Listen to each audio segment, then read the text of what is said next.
Assalamu алейкум.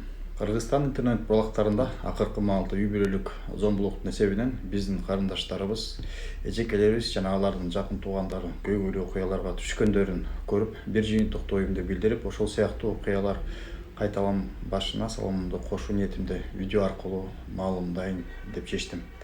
Айтылып жаткан маалыматтарды карап көрүп, ошол эле маалда Кыргыз Республикасынын премьер-министри белгилегендей, өлкөбүздө аялдар жакындары тараптан зомбулук көргөн учурлар аз эмес.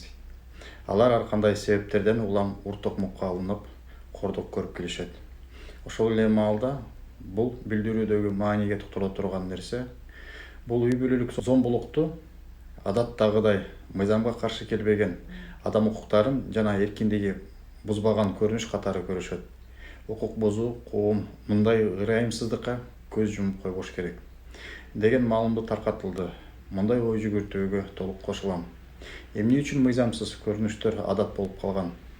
Анткени аял заты көп учурда үйдү карап, балдарды көп учурда тарбиялап калганы менен күйөөлөрү материалдык жактан камсыздандыруу аракети менен жүрүп калган маалда көз карандысы күчөйт. Мындай көз карандылык балдар төрөлгөндө пайда болуп, кийинчерээк бири-бирине тил табыша албай калган учурларда күйөөлөр көчөгө аялдарын балдары менен чыгарып коюшунан аялдар коркушуп, күйөөлөрүн үй бүлөлүк зомбулукту биринчи тапта чыдашып, кийинчерээк бул жоопкерчиликке тартылбаган адат болуп калган. Эмне үчүн мыйзам чегинде аялдар өз убагында укугун коргоо иштерине барышкан эмес? Анткени көп учурда үй бүлөлүк зордукту чыдаган карындаштарыбыз, эжекелерибиз ажырашсак эл эмне дейт деген ой жүгүртүүдө жана ошол эле маалда ажырашканда мен балдарым менен кайда барам деген суроолордун негизинде чыдап жүргөнүн көбү билсе керек. Бул адатка каршы өлкөдө аялдарга жана балдарга карата жасалган зордук зомбулукка каршы маанай түзүлүүсү керек деп өкмөт башчы тактап кетти. Ошол эле маалда мындай көрүнүш бир гана Кыргыз Республикасынын ичиндеги көйгөй эмес. Мындай көрүнүш миграцияда жүргөн мекендештерибиздин арасында да көп болот. Бирок тилекке каршы коомчулукка чыкпай, аялдардын укуктары бузулуп кала берет. Үй бүлөдө аялдардын адилетсиз көз карандыкты алдын алуу жана укук коргоо иштерин мыйзам чегине чыгаруу ишинин биринде никеге туруу, күбөлүгүн алуу жана ошол күбөлүктүн эң негизги үй бүлөлүк мамиледе аялдардын жана балдардын укугун коргоо ишиндеги эң негизги тастыктоочу документтердин бири болуп эсептелет. Никеге туруу күбөлүгүнүн негизинде турмуш куруу жолунда аялы жана күйөөсү топтогон мүлктү бөлүштүрүүсүндө ошол мүлк кайсы маалда чогулганы, ошол эле жерде эгерде мүлк чогуу курулуп турган турмушта чогултулса, анда ал мүлк жалпы менчик болуп эсептелип, тең ортодон камсыз болуу укугу келип чыгат.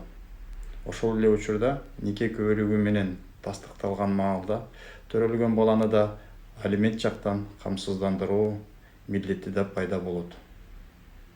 Ошол себептен ушул эле билдирүүнүн негизинде өкмөт тарабынан коюлган аялдардын укугун коргоо, камсыз кылуу механизмдерин жакшыртуу иш аракеттеринин негизинде менин сунушум бар.